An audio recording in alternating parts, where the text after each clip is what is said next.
Welcome to the Regulating AI podcast. Join host Sanjay Puri as he explores the dynamic and developing world of artificial intelligence governance. Each episode features deep dives with global leaders at the forefront of regulating AI responsibly, tackling the challenges using AI can bring about head-on and enabling balance without hindering innovation. Welcome to the Regulating AI podcast. Artificial intelligence stands at the forefront of technological evolution, with experts predicting that it could add trillions of dollars to our GDP. But it could also negatively impact our workforce and national security. So, how do we regulate it without stifling innovation? Our podcast features insights from various perspectives, from industry leaders and government officials to advocacy groups. Together, they address pivotal questions that are needed to create practical legislation. I'm very excited to have Professor Stuart Russell with us today.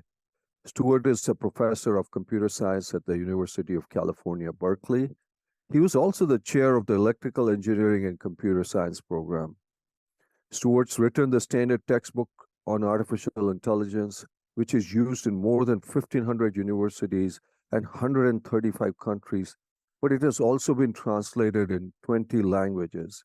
He is considered one of the global thought leaders in AI.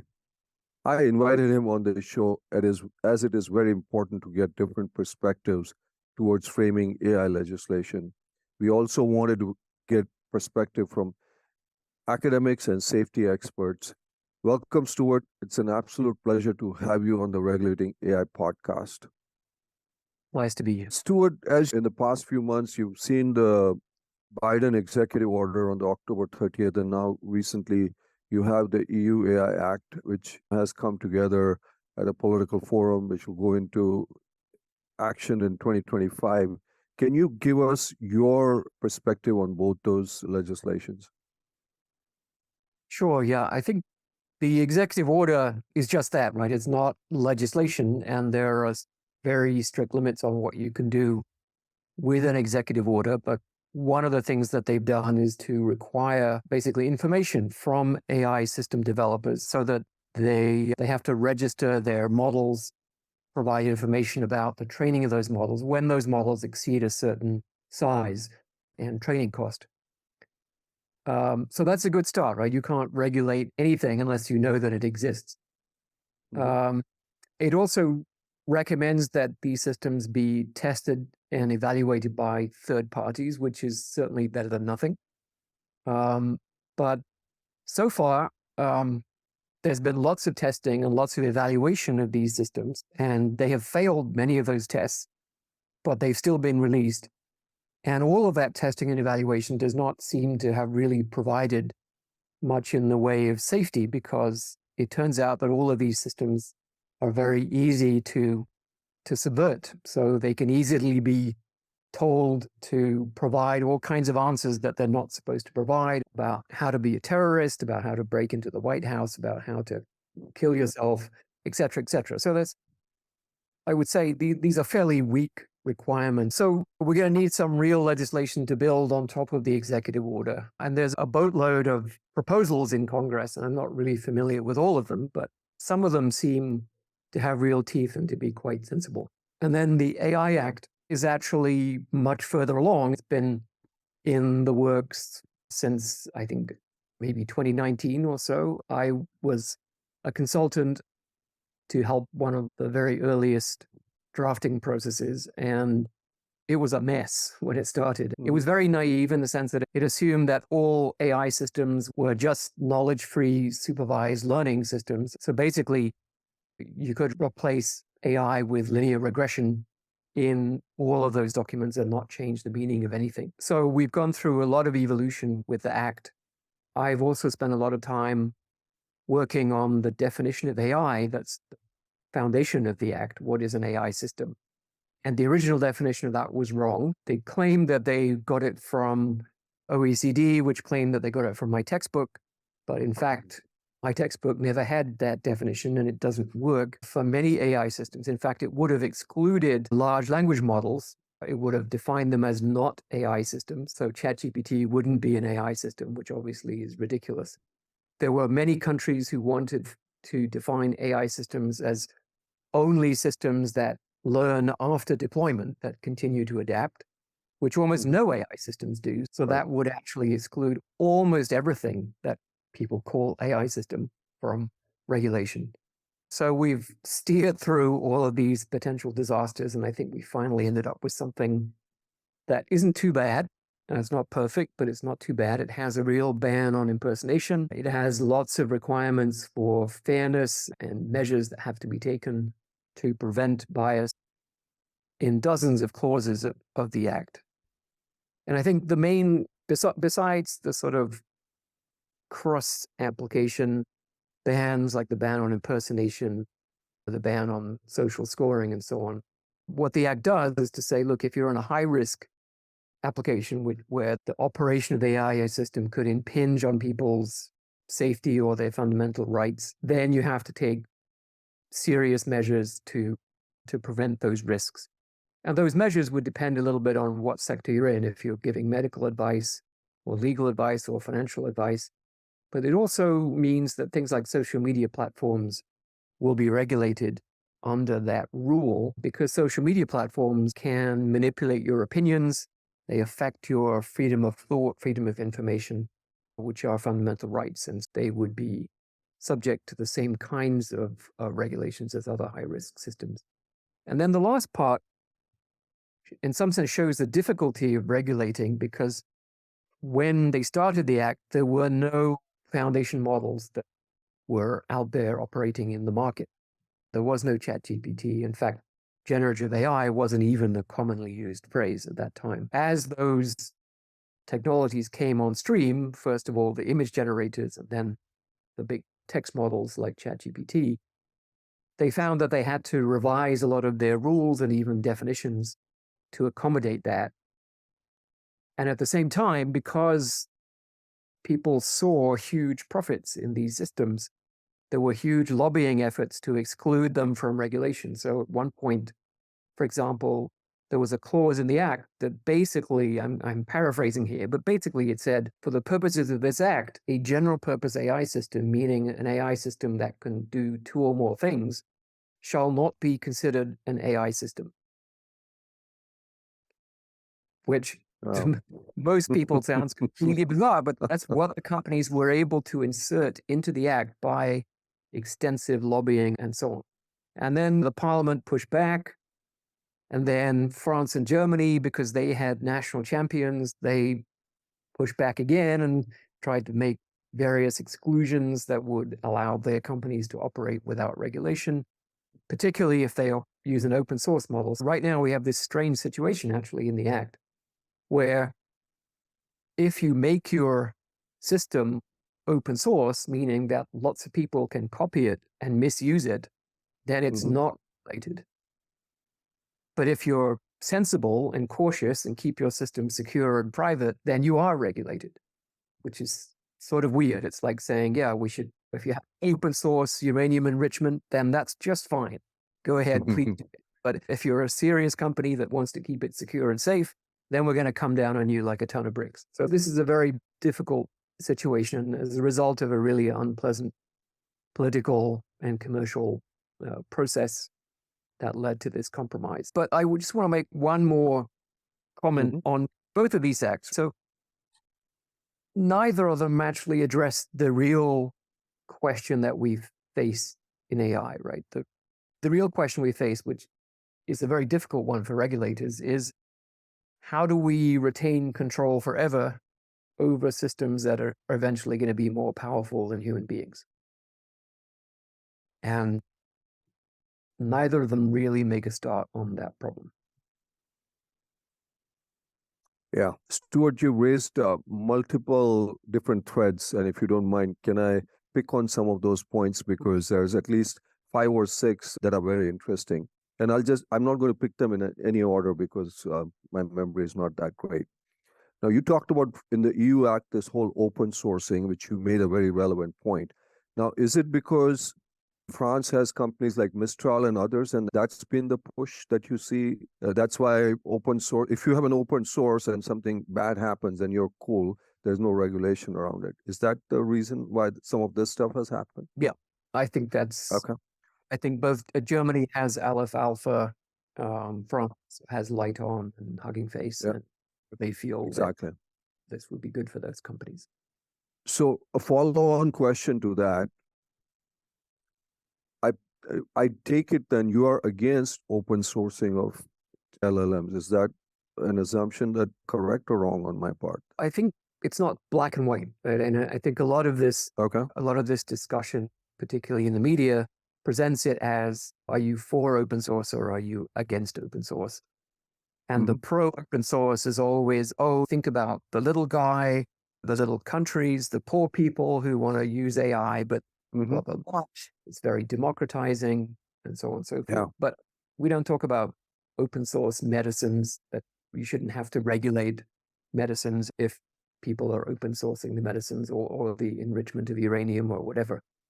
And the fact is that the efforts that people have made to make these systems safe, right, to stop them from answering questions about how to build biological weapons, to stop them from advising you on committing suicide and so on, all of those efforts can be undone very easily with an open source system. We can strip off all the so-called guardrails in a tenth of a second.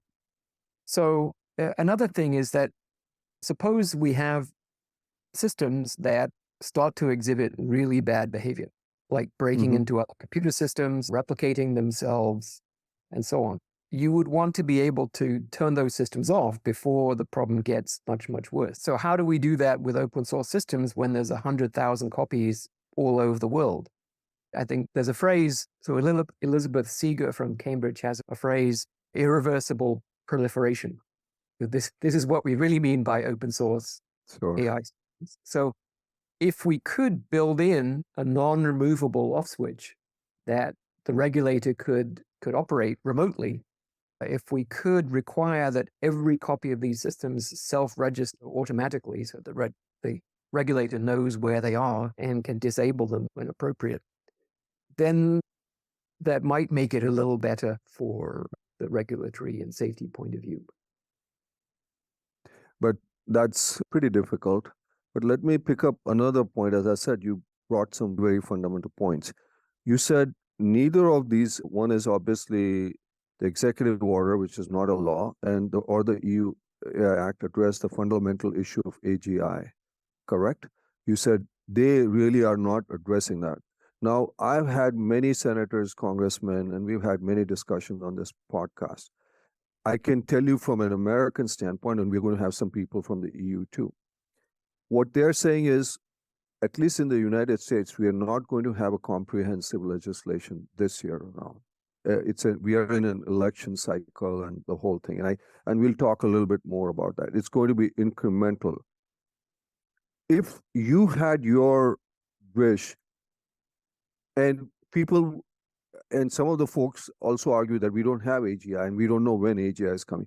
What would you have recommended for EU AI, and what would you have recommended for this? If I were to take your message to the members of Congress that we deal with, what would you have liked, or what would you like to see happen as far as AGI is concerned in these bills? Yeah, so I take the point that comprehensive legislation in the US is unlikely, but I do think it would be a good idea to have some basic rules. For example, a ban on impersonation of human beings, a ban on deepfakes showing real individuals without their permission, and various other kinds of labeling requirements for artificially generated images and video and sound.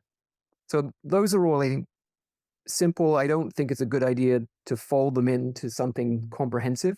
I think these are just basic in some sense. They need to be amendments to the Constitution almost, because they're so fundamental to our rights as human beings. What I would like to see as a first step for the long-term questions around how do we control AGI is regulation that puts the onus on the developer to demonstrate that their systems have certain safety properties. So let's pick just one for sake of argument. We want to be sure that the system cannot replicate itself onto another computer system. And that's a very reasonable request. And if you asked any of the companies developing these systems, particularly as we move toward what they call agents, which can actually take action in the real world, and said, okay, can you provide that assurance? They would say, sorry, no, we can't provide any assurance whatsoever. And that's unacceptable. It's as if a nuclear power plant operator, you said, oh, can you provide some assurance that your system won't have a meltdown, at least in expectation for the next million years? And if they said, sorry, we can't provide any quantitative assurance of any kind, you would say, sorry, that's unacceptable, and you can't build and operate your nuclear power plant. So that we've been calling this red lines or behavioral red lines, that certain behaviors by AI systems are unacceptable. And the onus is on the developer to provide a proof that the system will not engage in those behaviors under any circumstance. And the purpose of this is twofold, right? One is that we don't want systems doing these things. But the other is, in order to comply with that requirement, the companies would have to develop a level of safety engineering that's much more sophisticated than what they currently have. And that is a minimum step towards being able to control really powerful AI systems.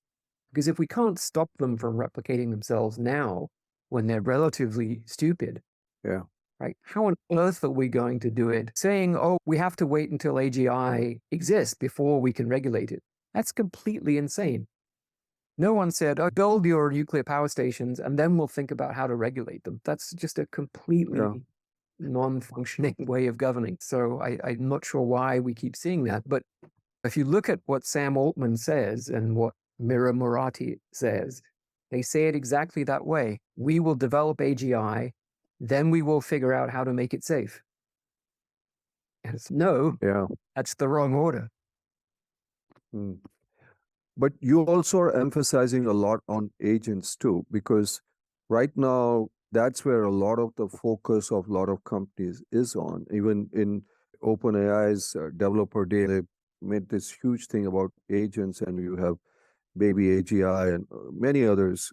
And your concern is these agents could take on a life of their own. Is that true, Stuart?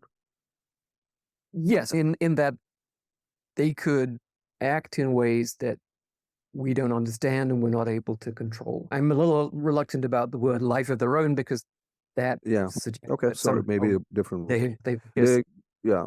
We don't want to work. We don't want to talk about not life of their own in the sense they become powerful. How about that? They become very powerful. Okay. Yeah, and this was even before the companies started talking about it. As soon as the language models started exhibiting certain levels of capability, there were groups out there turning them into agents. There's Chaos GPT, for example, which is an agent whose goal is to destroy the world. And it keeps trying. So far, it hasn't succeeded, but that's its purpose, and it's working on it as hard as it can. It seems self-evident that giving these systems bank accounts and credit cards and access to the internet and email accounts and social media accounts and so on is really asking for trouble. So, Stuart, when we've had these discussions with entrepreneurs and even because there is a little bit of a divide, they say, hey, US is driving this innovation. And we obviously don't want to regulate it, that we stifle innovation. So how does one strike that balance? If you were to talk to members of Congress or some others who are saying, hey, we don't want to stifle innovation. We have existing agencies. The key word that I get from everybody is we already have a lot of laws on the books. We have a Federal Trade Commission, we have Equal Employment Opportunity Commission, we have Department of Justice, etc. What would be your message in terms of innovation, regulation, the balance here? Well, I feel that this notion that there's this dichotomy that the more regulation, the less innovation, and vice versa, I just don't think that's accurate. If you think about it, if we don't have safety, then we're not going to get any of the benefits of innovation. Right? You think about Chernobyl, right? Why do we not, to a first approximation, the nuclear industry doesn't exist, right? They're not building new nuclear power stations. Why is that? It's because of Chernobyl. right? You can see very clearly in the data that after Chernobyl, the number of new nuclear power stations basically dropped to zero. So Chernobyl wiped out the global nuclear industry. So if you don't have safety, you don't get the benefits. And it's also the case that what is a good AI system, right? What is a good nuclear power station? It's one that does not harm human beings as a basic minimum. Putting that requirement on safety actually promotes research on good AI systems. And so I don't buy that there's this trade-off between regulation and safety. What we actually need to do, which has happened in medicine, right? A medical researcher gets up in the morning and says, okay, how can I make new medicines or new surgical procedures or whatever that will really help human beings who are ill? That's not what the typical AI researcher gets up and says in the morning. Right? Yeah. Right now, they get up and say, okay, how can I fool people into spending more hours on my platform? How can I extract more money from their bank accounts? And we've seen with social media that the consequences of that can be catastrophic. Yeah.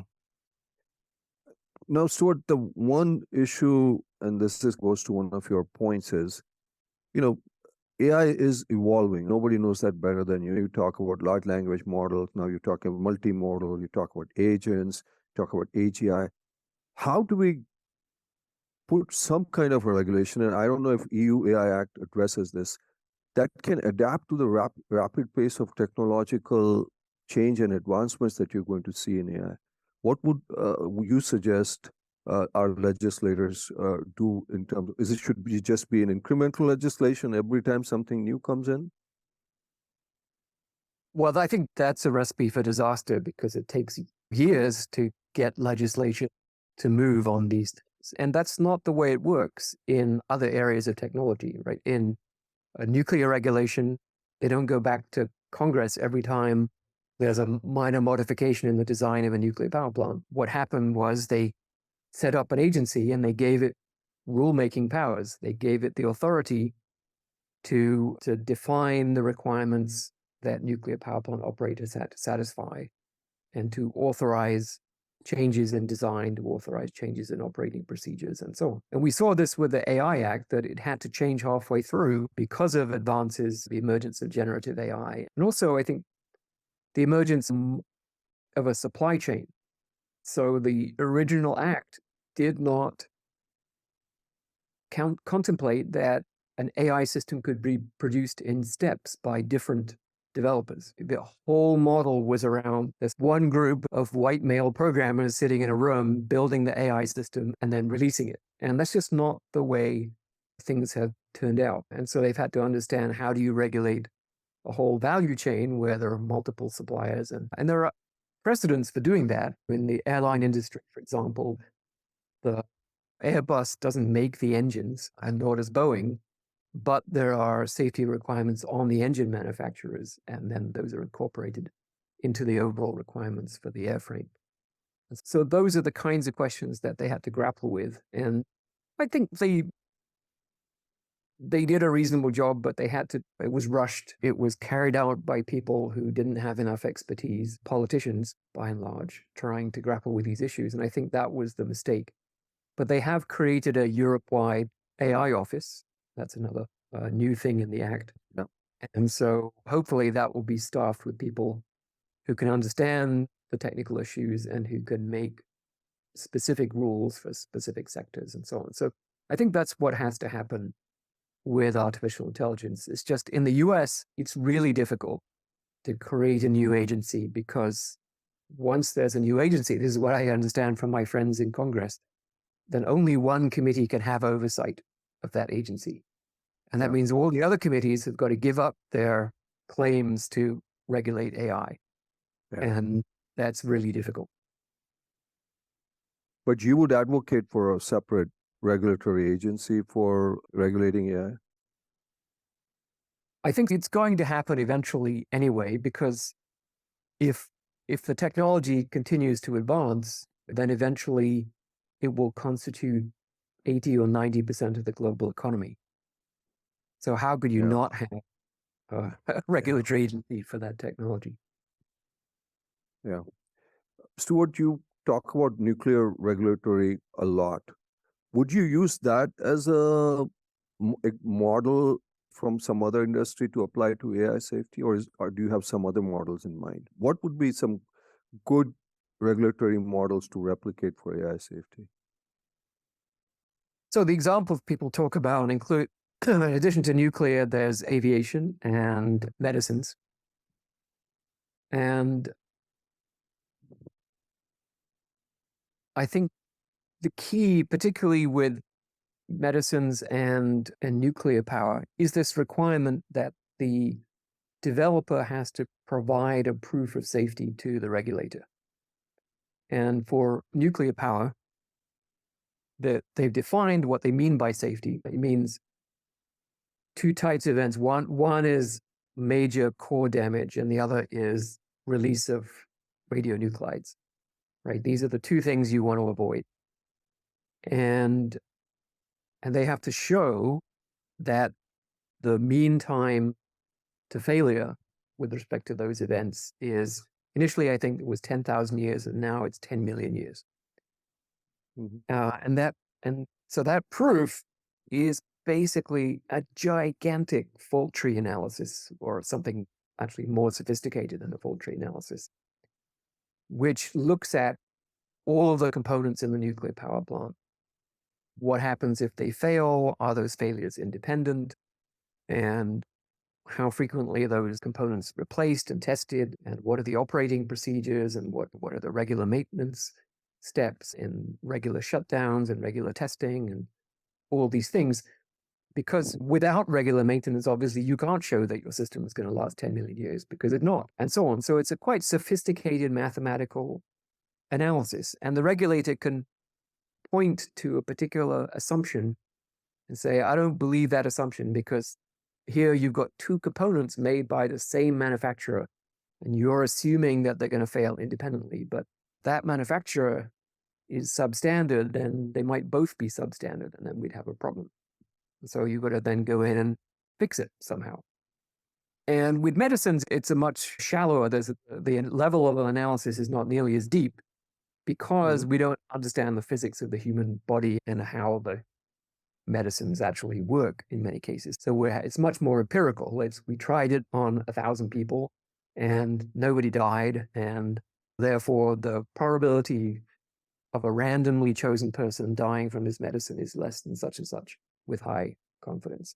But it's still a mathematical argument that leads to a high confidence prediction of safety for any given individual. We don't have anything like that with what's currently practiced with AI safety in the large language model developers and other generative AI developers, because we haven't the faintest idea how these things work. Stuart, I'm going to just shift to national security for a second, because that's a very big topic right now in Washington. Keeping in mind China and what's happening with US and China relations, etc. How does the government try to balance our national security interests? Because AI is now heavily being used in the DoD, in space technology, in other places, just being very candid with you, in intelligence, etc. And then also ensure this whole idea of global safety of AI. How do you balance that? Because, hey, they said we need every tool possible for a national security. And when national security is concerned, all bets are off here. I hope not all bets are off, because human extinction would actually compromise national security as well. And I think that's the important point here, is that there has to be global collaboration on that type of risk, because any country that developed an unsafe but very powerful AI system could basically compromise the safety of the entire human race, of every other country. And it's really important, and I think really difficult, to achieve that kind of global agreement. But I would say that the signs of openness from China are quite encouraging. And there's really no reason why we shouldn't collaborate on the safety question. It's in no one's interest for unsafe AI systems to be developed. We collaborate with China on the safety of nuclear missiles because we don't want them to be stolen. We don't want them to go off, be launched accidentally. And so we talk to China about how to make sure these things don't happen. So there's no reason nuclear stuff is even more secret than AI. And yet we managed to have those discussions. And there are ongoing discussions about AI, about lethal autonomous weapons with China. And I think those are also important because we want to avoid accidental warfare, for example, where AI systems start attacking each other because they misunderstand the situation and then that turns into a real war, which would be very bad. So there's a lot of reasons to have these discussions. And I think it's important not to just retreat into a very jingoistic, it's us versus them, anyone who talks to China is a traitor kind of mentality. I think that just doesn't work. And I think you brought up a point, and I think when President Xi and President Biden met in California, AI was one of the things they had a big discussion on, Stuart. And as you said, if we can talk about nukes, we can definitely talk about AI. Just shifting, since you are in an educational institution, I want to ask you, do you think the public is educated or involved in this whole topic of AI safety? And if they are not, then what can we, when I say we, what can be done about this? Because that's an important, it can't just be a few think tanks, academics, and others just who keep beating the drum about AI safety. The public needs to be as concerned too. Yeah, in fact, polls that have been done suggest that the public is actually opposed to creating AGI. In fact, they're opposed to going beyond the current capabilities of AI systems by about a 4-to-1 majority, which is a bigger majority than you get for almost any. That's quite interesting. There's also a big majority against the use of AI in weapons. I think the public is getting it right. They're also very concerned about loss of jobs, which I think is entirely appropriate. The way the public learns about AI, obviously the news media, and I would say the news media have a mixed record on this. They get a lot of things wrong. And then there's sort of fictional media, so books, television, film, usually science fiction. And the thing that all of them get wrong, both the news media and the fictional media, the creative sector, is that they all talk about the risk coming from machines becoming conscious. There's a very explicit, for example, in Terminator, right, where Schwarzenegger says, yeah, on 2:14 a.m. on February 16th, Skynet becomes conscious and blah, blah, blah, blah. And this is really harmful because that makes, first of all, it says, okay, the risk comes from something that is completely mysterious, possibly millions of years in the future, where we have no understanding. Nobody is working on that. No one's trying to create conscious machines. No one has a way of detecting if we could make conscious machines or has any idea how to do it. It makes it completely fictional. And in fact, that's nothing to do with it. The risk comes from machines that are competent. If I'm playing chess against my laptop, which I do from time to time, and it usually wins, it's not winning because it's conscious. It's winning because it's better at chess than I am. And so if we are worried about losing control to machines, it's because they're better at making decisions than we are in the real world. And it will be, to just give a simple analogy, right? If all the medical dramas, the hospital dramas, the ER operas, if they all said, we can cure the patient as long as we can exorcise the evil spirits, right? If that was the common view of how to be a great doctor was exorcise the evil spirits from the patient. And the medical profession would be like, what the hell is going on? Why are all these film directors and TV directors like portraying this total nonsense? This is incredibly harmful to public understanding of health, right? But that's exactly the situation that we're in. And it's incredibly harmful to public understanding of what this is about. Yeah. So then do you think that there are certain AI applications that should be banned or restricted based on safety concerns, Stuart? I think that's an interesting question. So the AI Act, the European AI Act, bans certain applications of AI as being so high risk that they just shouldn't be done at all. One of the facial recognition in public settings, and they, I think, very much have their eye on the use of AI in China, which has widespread AI-based facial recognition in public, and also this idea of social scoring, that somehow a sort of generalized version of your credit score that would rate all of your behaviors. Did you go and visit your aging aunt frequently enough while she was in hospital? Are you teaching your children to respect the Chinese state sufficiently well, et cetera, et cetera? That type of social scoring with very heavy political overtones would obviously be completely unacceptable. So I think we've already got rules around, for example, credit evaluation. When you apply for a credit card, there are certain things they're allowed to ask you and certain things they're not allowed to ask you. And this has been true for decades. So I think we actually have a long history to draw on. It's not as if this is the first time AI has ever been used in the real world. It's been used for 50 years in financial applications. And a whole body of rules and law and precedent has been built up around that. And certainly there are things you're not allowed to do in those areas. I think deepfakes are really harmful, and deepfakes of real individuals without their permission.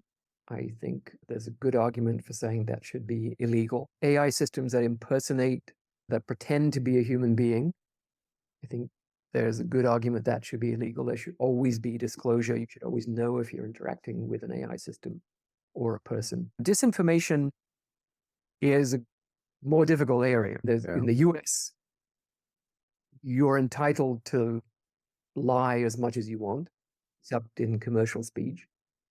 And I think there's a lot of jurisprudence that would say that using AI to lie on your behalf is just an extension of that, so that's also protected speech.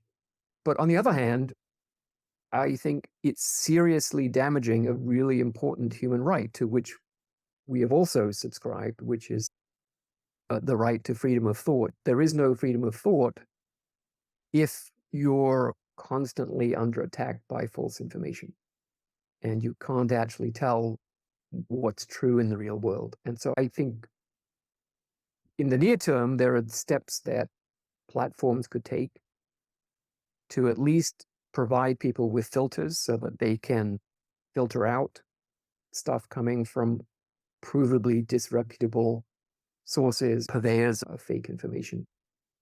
But we probably need a new information structure, just as in equity markets, for example, there are third-party purveyors of truth. They're called accounting firms.